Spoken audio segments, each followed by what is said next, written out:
amigos queridos do nosso encontro semanal do Evangelho no lar, no nosso lar, no nosso oásis que é preciso ser de paz, de aconchego. Então, mais um dia de Evangelho, mais um dia seguindo essas lições edificadoras de Joana de Ângeles, lições essa que vai nos fazer refletir sobre dores morais, né? Dores, assunto tão batido aí nesses momentos de dificuldade, de prova, e tão necessário que nós reflitamos na essência. Então, para nós iniciarmos o nosso Evangelho, lembrando a todos de reservar a água para que seja fluidificada, estando certo de que no momento em que nós voltamos o nosso coração para a reflexão sobre o Evangelho do Cristo, a reflexão sobre os ensinamentos dos Espíritos, nós ambientamos o nosso lar e tudo em torno torna-se um manancial de paz. E neste momento, nesta oportunidade, os benfeitores se achegam para mais perto, possibilitando o nosso refazimento, possibilitando que a atmosfera do nosso lar seja renovada. Então, o Evangelho, ele é a profilaxia espiritual do nosso ambiente, do nosso coração, da nossa comunidade, porque nós irradiamos luz, irradiamos energia para os nossos vizinhos, para a nossa comunidade, para aqueles que nós mentalmente estamos vibrando. Então oremos. Deus Pai de amor e bondade, te rogamos neste momento que nos ampare, nos guie e nos oriente para o Evangelho que iniciaremos. Que os nossos benfeitores amigos se façam presentes, nos intuindo e orientando para o melhor entendimento da lição bendita de hoje. Rogamos por todos os que sofrem, encarnados e desencarnados. Pedimos pelos doentes, pelos que agonizam neste momento, que a equipe benfeitora de Dr. Bezerra de Menezes visite cada leito, depositando o que é necessário para o refazimento do corpo e do espírito de cada irmão. E assim sendo, rogando o amparo e a certeza do atendimento, pedimos a permissão para iniciarmos o nosso Evangelho, o nosso 21º Evangelho, nessa sequência. E nós, refletindo sobre as leis morais, as dores morais, Joana vai nos indicar o capítulo 9, Bem-aventurados os brandos e pacíficos, no item 7. Um dos itens que eu acho mais belo do Evangelho. É uma poesia, a paciência. Mas primeiro vamos refletir sobre as dores morais, para depois ter o embasamento do Evangelho segundo o Espiritismo. E Joana discorre da seguinte maneira: os sofrimentos, genericamente, dilaceram o corpo. Alguns, todavia, esfacelam a alma na roda dentada das aflições. Aqueles que decorrem das enfermidades físicas e mentais produzem desespero, levando não raro os que têm sobre os ombros a estado de desesperação, se não se apoiam na resignação e na humildade. Todavia, os sofrimentos morais parecem transcorrer em clima de mais áspera provação. Há dores físicas que se tornam difíceis tormentos morais. Sem embargo, os legítimos sofrimentos morais, aqueles que se transformam em feridas abertas, em chaga viva, ulcerando a alma, terminam em agonias físicas de largo porte, porque nós vamos somando para o nosso corpo, né? Somatizando aquilo que nos faz mal, e aí reflete no nosso corpo. As nossas angústias morais, de tal modo que nós vamos remontando, que ela ocasiona em uma úlcera, ocasiona num mal físico, e que foi uma origem lá emocional. Para as dores físicas, a ciência já conseguiu um sem número de recursos que colaboram para a recuperação da saúde e ao mesmo tempo produzem a diminuição, quando não transitória, a sensação do padecimento. Então, quando nós temos uma dificuldade ou uma dor, que é uma dor de cabeça, a gente toma um analgésico. Quando a gente quebra uma perna, a gente vai lá e engessa. Quando a gente tem qualquer enfermidade física propriamente, a ciência já é capaz de ir exatamente naquele ponto e resolver e fazer com que isso se cesse.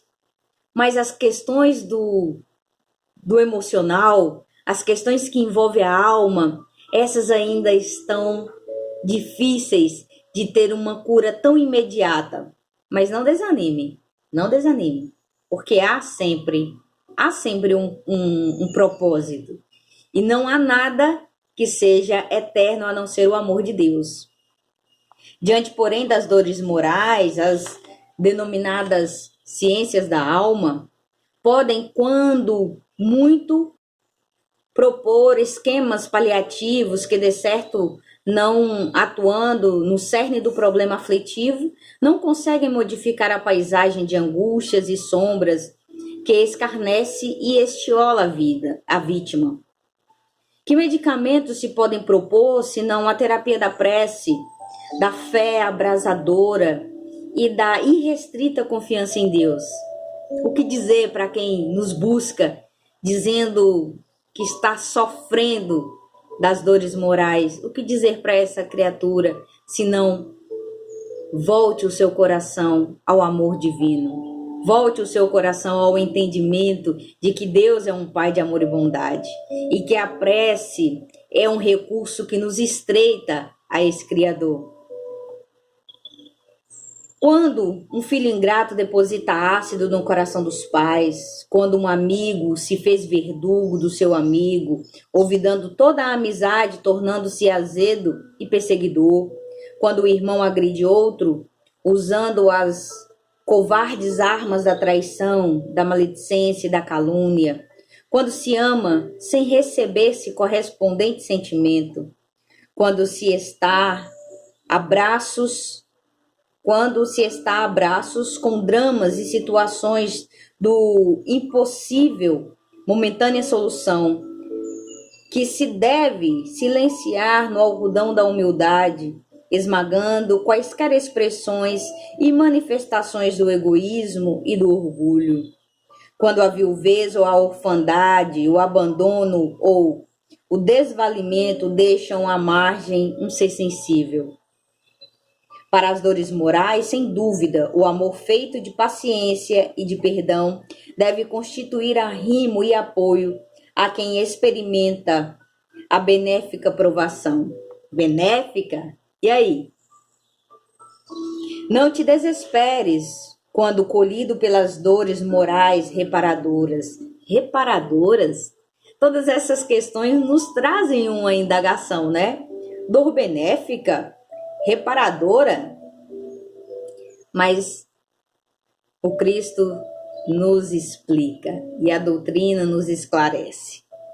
Não te rebeles ante a injunção moral que te chega semelhante a uma brasa ardendo na mente ou uma férrea mão a esmagar-te o coração no peito ferido. Levanta a cabeça e ora sem desfalecimento. Ajoelha-te em espírito, numa atitude de humildade e suporta. Ajoelha, metaforicamente falando, não necessariamente precisa ser um gesto, né? Pode ser, é uma forma de você se inclinar, de você se voltar à oração. O algoz de agora se modificará com o tempo. A vida espera o logo depois, conforme a ti próprio hoje alcança. Não revides de forma alguma, utiliza-te da ensancha e aprofunda uma análise mental nas tuas atitudes comportamentais.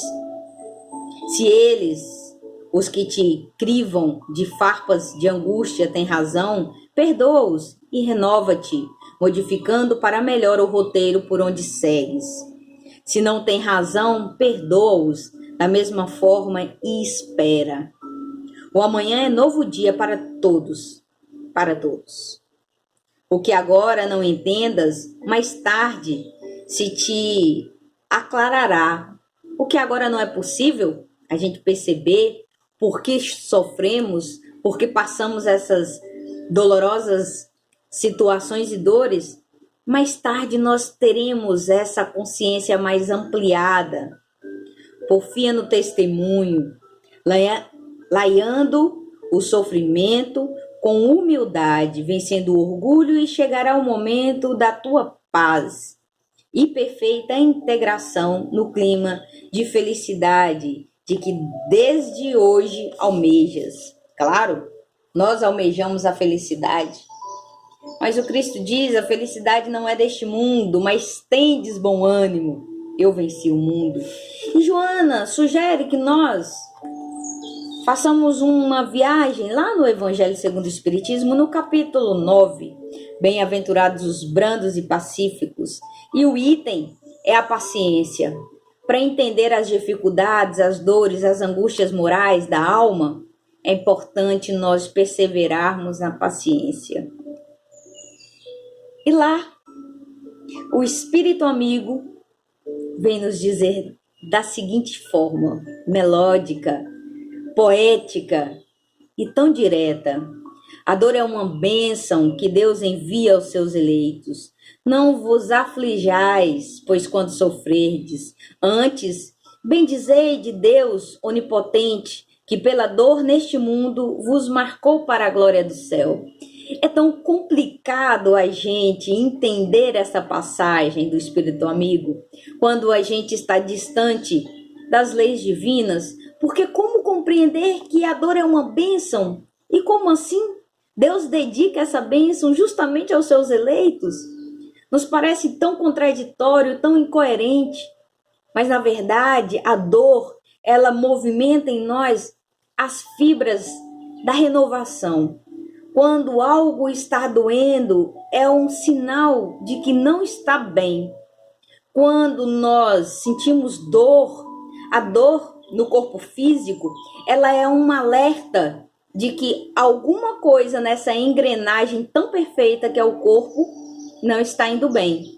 E aí é um momento de pararmos para buscar onde está errado, ou o que não está, né? O que está precisando de uma regulagem, digamos assim. Nós temos a dor como um alerta para não continuar num caminho que nós estamos seguindo, que pode ser o errado. Quando nós machucamos a pé, vamos dar um exemplo bem grosseiro, quando nós machucamos, ou quando nós sentimos alguma dor, algum desconforto, é prudente que nós busquemos um médico para que ele avalie o que está errado no nosso organismo. E aí, às vezes, nós vemos que essa dor é uma indicação de uma inflamação, de alguma situação que nós vamos precisar ter um olhar mais cuidadoso. Se nós, por acaso, não tivéssemos a dor como um sinal de alerta, nós facilmente dilaceraríamos um membro. Por exemplo, se eu não percebo que ao cortar uma superfície, se meu dedo estiver embaixo e eu sentir a dor quando a faca vai alcançar ali o membro, se eu ignoro a dor e continuo serrando, eu vou decepar aquele membro. Mas se eu sinto imediatamente a dor, dá tempo de retirar o membro para que ele não sofra maiores danos. Então a dor é essa bênção que faz com que nós coloquemos um olhar mais atento. Mas muitos de nós maldizemos a dor e colocamos um efeito contrário nele. Dizemos que não... Por que comigo? Por que assim? E a doutrina espírita, ela vem trazendo esse entendimento para nós. Entendimento este que vai ampliando e que vai nos objetivando o motivo da dor. Cada dor, ela tem uma lição. a lição pedagógica para nos fazer compreender e nos colocar rumo à evolução. Quando eu coloco que a doutrina espírita ela amplia e esclarece, isso não é uma exclusividade, tanto que tem muitos espíritas que se colocam nessa condição de, porque comigo, de não compreensão dessa dimensão que o Cristo nos propôs, que a doutrina nos esclarece. E tantos outros irmãos católicos, evangélicos, conseguem assimilar bem o sofrimento e compreender que se há um sofrimento, ele há um motivo de ser. E quando eu falo disso, é claro que a gente não faz aqui proselitismo como se a doutrina espírita fosse a única e exclusiva de dar condição para que tenhamos esse entendimento. A minha avó, por exemplo, era católica, praticante, devota, e ela, no momento em que adoeceu e teve um câncer severo de pulmão, e a doutrina espírita vem explicar que ela teve câncer de pulmão sem ter fumado, mas aí a gente reconhece que há outras, né, situações que levam a isso. E quando as minhas tias, principalmente a minha tia mais nova, ficava questionando, mas mamãe é tão boa, né? Por que com ela? E a minha avó advertia, por que não comigo? Tantas pessoas sofrem, e se eu estou passando por isso, há um motivo de ser. Então, essa sobriedade diante do sofrimento, ela independe da religião. Ela é mais voltada a como nós compartilhamos ou como nós entendemos a nossa relação com o divino, com o sagrado. Compreendendo a dimensão máxima de que Deus está no controle de todas as coisas. E estando Ele controlando todas as coisas, nada absolutamente é por acaso, né? Então sigamos. Sede pacientes. A paciência também é uma caridade, que deveis praticar a lei da caridade, ensinada pelo Cristo, enviada de Deus. A caridade que consiste na esmola dada aos pobres é mais fácil de todas. Outra há, porém, muito mais penosa e, consequentemente, muito mais meritória. É a de perdoarmos ao que Deus colocou no nosso caminho para serem instrumentos do nosso sofrer. Há pessoas que são verdadeiro verdugo no nosso caminho, que são aquelas que nos colocam em prova. Mas se elas estão convivendo conosco, há um motivo de ser. Há um propósito nessa relação de crescimento contínuo ou de crescimento mútuo, né? Tanto para nós como para o outro. A vida é difícil, bem eu sei. Compõe-se de mil nadas que são como outras tantas picadas de alfinete. Eu acho tão linda essa parte. Mas que acabam por ferir. Uma picadinha de alfinete pode não fazer diferença, mas mil nadas como mil picadas de alfinete já dói, né? Se, porém, atentarmos nos deveres que nos são impostos, nas consolações e compensações que, por outro lado, recebemos, haverá de reconhecer que são as bênçãos muito mais numerosas do que as dores. O fardo parece menos pesado quando se olha para o alto, do que quando se curva para a terra. Coragem, amigos. Tendes o Cristo como vosso modelo, e que ele sofreu, mais sofreu ele do que qualquer um de vós, e nada tinha para penitenciar, ao passo que nós, tendes de expiar o vosso passado e de vos fortalecer para o futuro. Sede, pois, pacientes, sede cristãos. Essa palavra resume tudo, de fato. Resume tudo. Tenhamos paciência. Tenhamos paciência porque tudo passa. Essas dificuldades que atravessam o nosso caminho do agora passarão. Todas as situações que nós estamos hoje não vislumbrando um resultado positivo, se nós perseverarmos com fé, com a serenidade, com a certeza de que Deus estará nos amparar, nós teremos êxito. Porque nós estamos fadados ao progresso, a essa construção de indivíduos que um dia seremos anjos. Um dia tornaremos espíritos luminosos, todos nós, indistintamente, porque o Pai está dando a todos a mesma condição. Só que cada um de nós temos caminhos diferentes, porque temos necessidade diferente. E para isso nós precisamos reconhecer que as dores morais são molas que vai nos impulsionar ao bem maior. Tendes bom ânimo. O Cristo venceu o mundo e nós também podemos vencer. Nós temos esse poder transformador de transformar nós intimamente e gerar, né, a evolução do todo, gerar o progresso do todo. Mas começa em nós. Para promover o bem do outro, nós precisamos promover primeiro essa cura de alma, essa entrega irrestrita do amor de Deus. E vamos finalizando nossa reflexão. Que todos possamos, na dor, aprender as lições edificantes do nosso Mestre Jesus, que padeceu na cruz, não para nos salvar, mas para mostrar que todos nós venceremos, assim como ele. Porque não devemos olhar a cruz como o fim, mas como a redenção. É esse o propósito. Foi esse o propósito do Cristo. Não de estar ali crucificado para salvar os nossos pecados, não.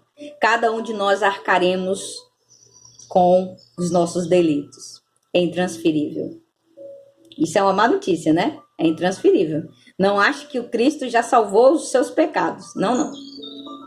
Todos nós vamos pagar a conta que chega para cada um, indistintamente e intransferível. Mas tendes bom ânimo. Oremos.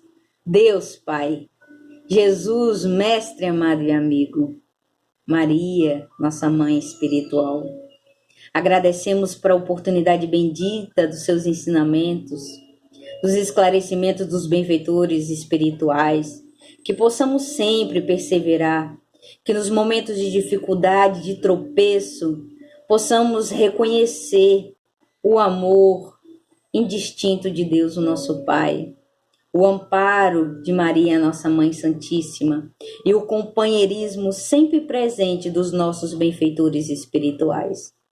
Que sigamos perseverando sempre, levando a todos a paz, o amor e esse sentimento fraterno que vibra em nossos corações. Que Jesus nos ampare e seja o nosso guia, hoje, agora e sempre. Até o nosso próximo encontro. Muita paz a todos.